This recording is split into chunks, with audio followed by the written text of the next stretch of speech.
turunlah hujan dari langit. 40 lamanya hujan itu. Tidak jelas juga 40 jam apa 40 hari. Setelah air turun membasahi, datanglah tiupan sangkakala yang kedua. Semua yang bernama mati bangkit dari kuburnya masing-masing. Ini yang disebut Yaumul Ba'tsi, hari kebangkitan. Allahu Akbar. Pada saat kita bangkit dari kubur kita masing-masing, kumpul di padang mahsyar namanya. Bayangin aja, saya sendiri nggak sanggup bayangin.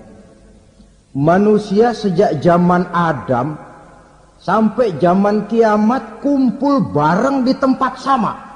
Berapa banyaknya itu?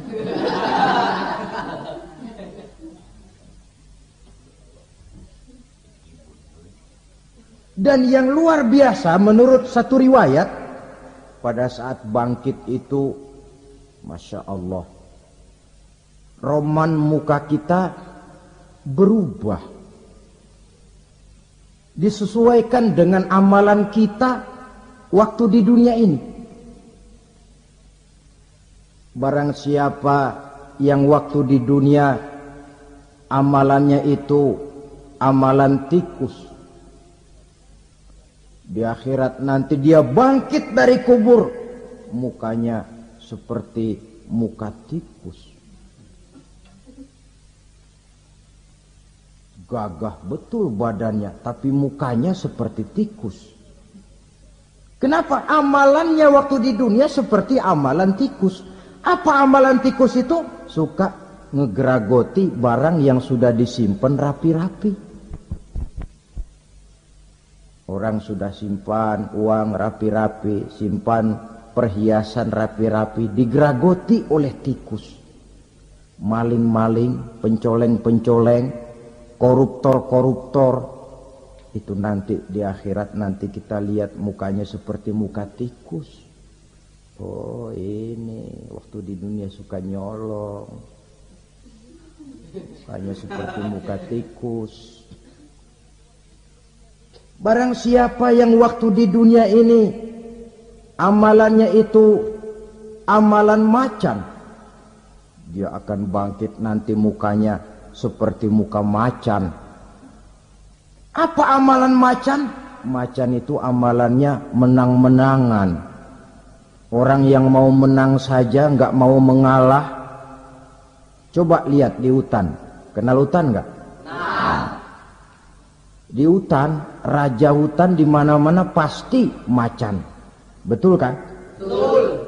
Padahal hutan belum pernah bikin pemilihan umum.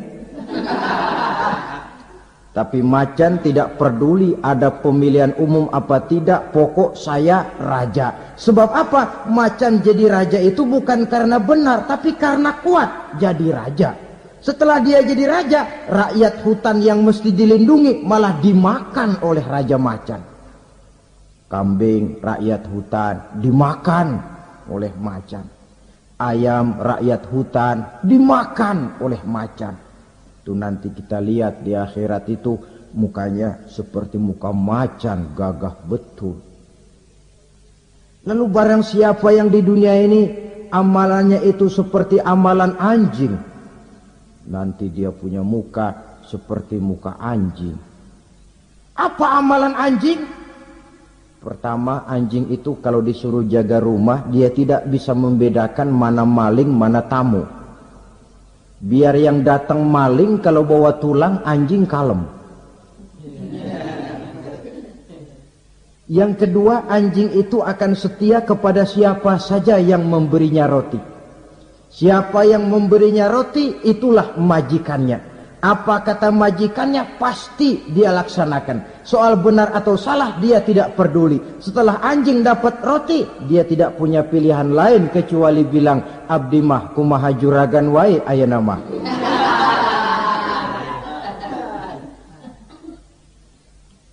Saudara hadirin yang saya hormati, berkumpul di padang mahsyar Tiap orang sibuk dengan persoalannya masing-masing. Matahari waktu itu didekatkan oleh Allah. Panas luar biasa. Ada yang saking panasnya itu mencucurkan peluh keringat sampai sebatas mata kakinya. Ada yang keringatnya sampai sedengkulnya. Ada yang keringatnya sampai sepusatnya. Ada yang keringatnya mengalir sampai sebahunya. Ada yang kelelap oleh keringatnya sendiri. Sementara orang di sampingnya enggak apa-apa. Bergantung lagi amalan dia waktu di dunia ini. Saudara-saudara, sebagian orang dalam kepanikan padang mahsyar berombong-rombong datang mereka menghadap Nabi Adam. Ya Adam, anta abal bashar. Hai Adam, Tuhan adalah bapak moyang manusia. Kami sebentar lagi akan disidang, dimintakan pertanggungan jawab. Tolonglah kami, hai Adam.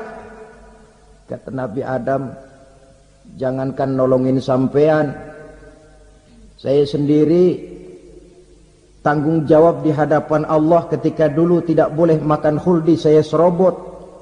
Sudahlah, urus diri masing-masing saja, nafsi.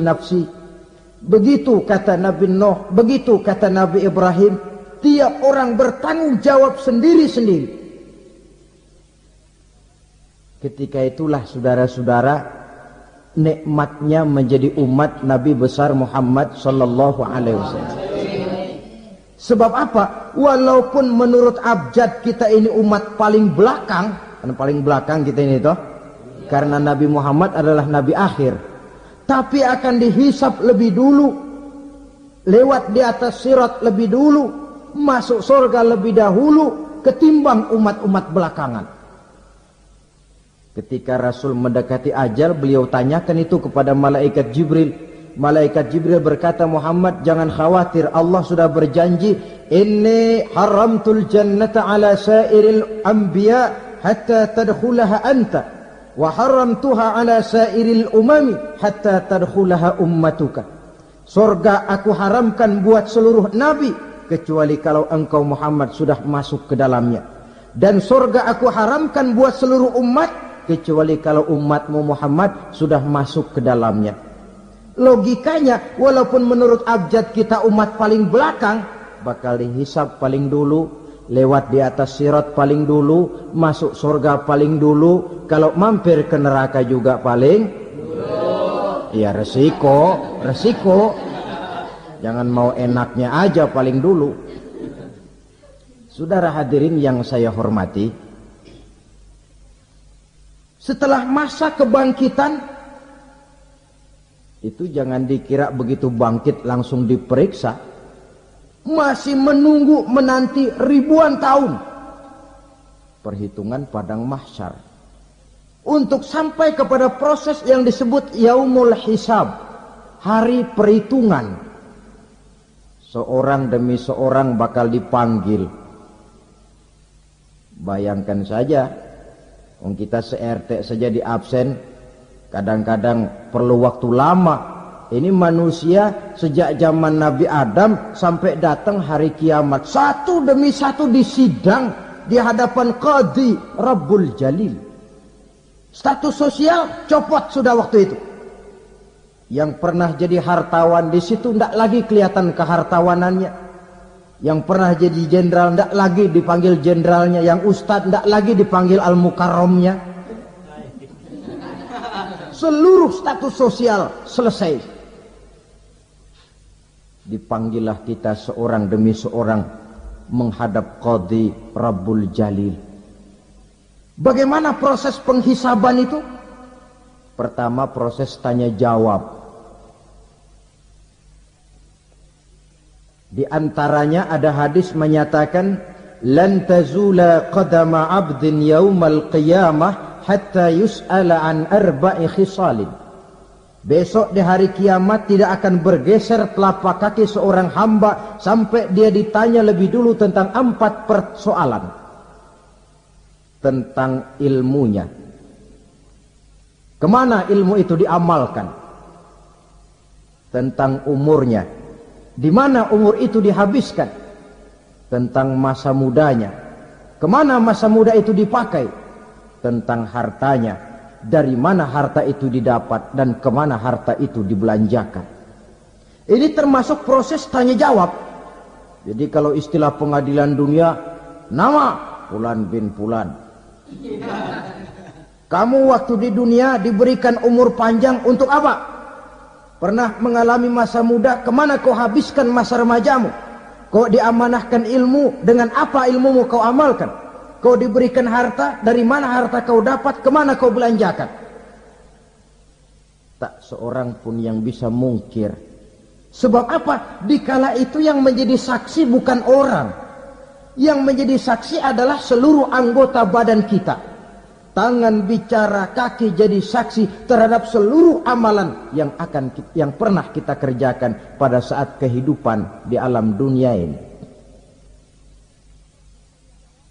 Selesai proses tanya jawab, lalu diperlihatkan buku catatan kita waktu hidup di dunia ini. Jangan lupa Allah itu menyiapkan 2 superkomputer kepada kita, sebelah ditempelin sebelah kanan, yang sebelah tempelin di sebelah kiri. Komputer itu namanya Raqib dan Atid, 2 malaikat yang apabila baik kita lakukan, refleks saja akan menulis kebajikan kita.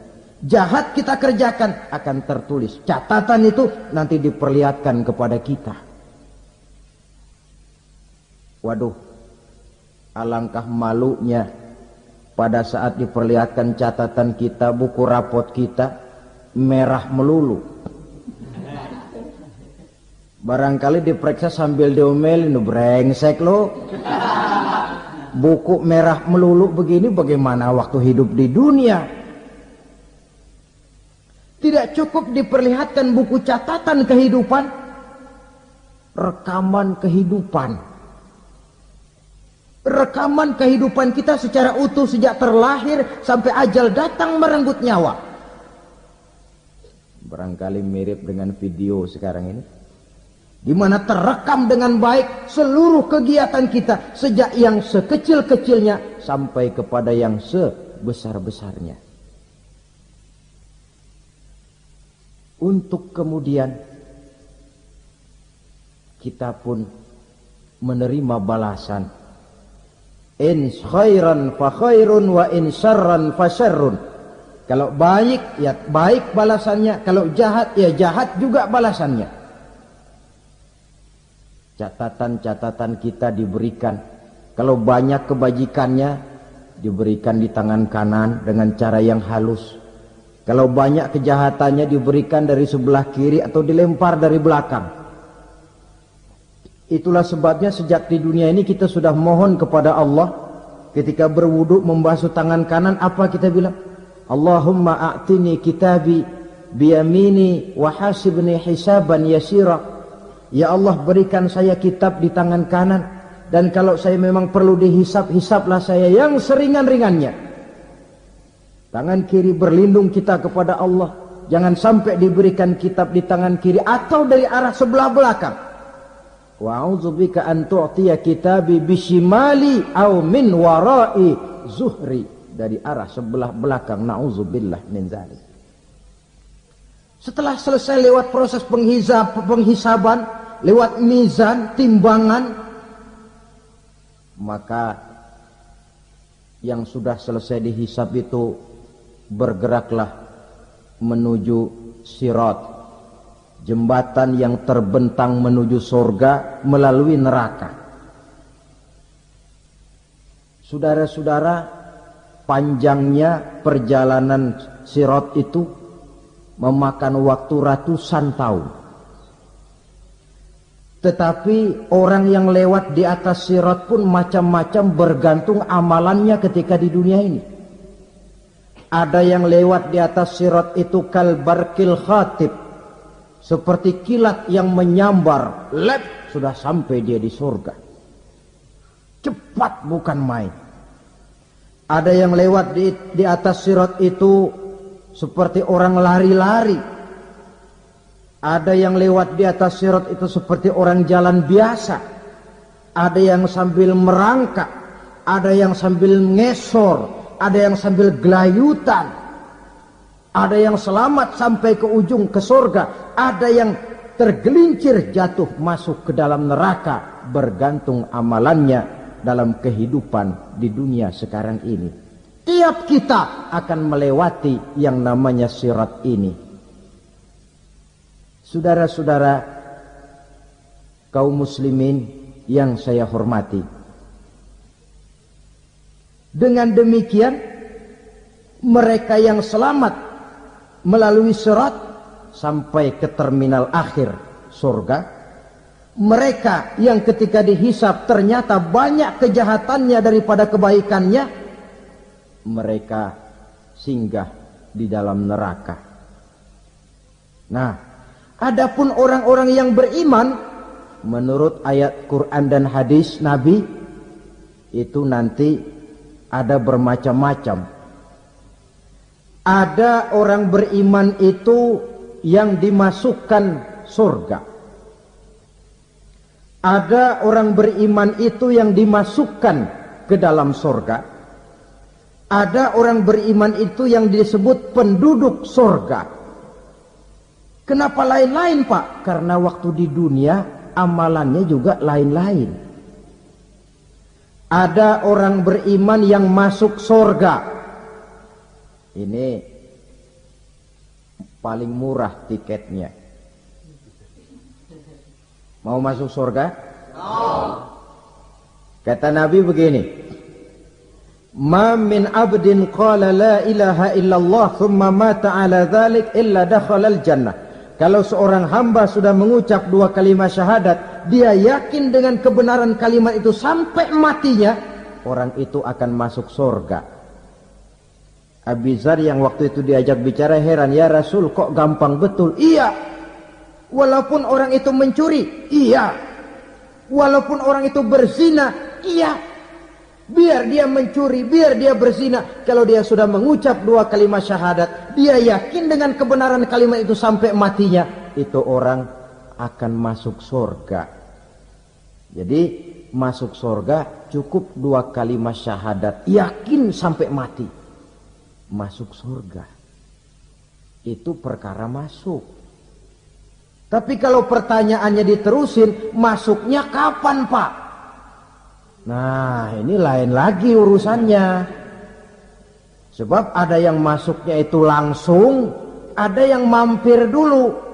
Di sana tempat cuma dua, kalau tidak surga, neraka. Mau ke surga, tapi mampir dulu. Yang mampirnya jelas di neraka.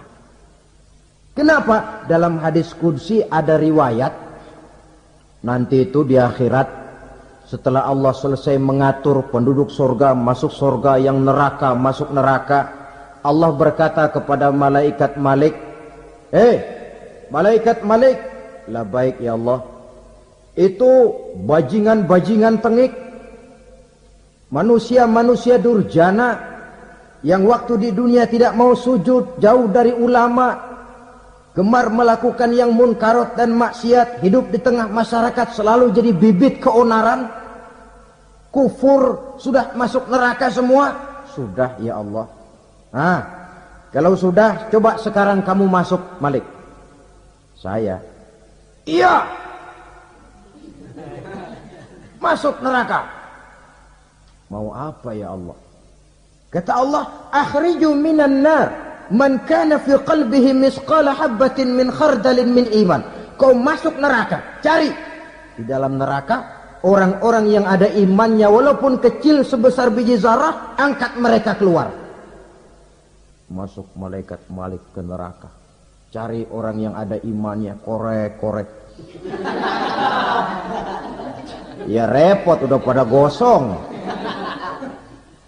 Yang ada imannya diangkat ke atas, yang ada imannya diangkat ke atas, lalu dimandikan di Nahrul Hayat, namanya sungai kehidupan di akhirat nanti. Cakep lagi rupanya, bersih lagi wajahnya, apel di hadapan Allah.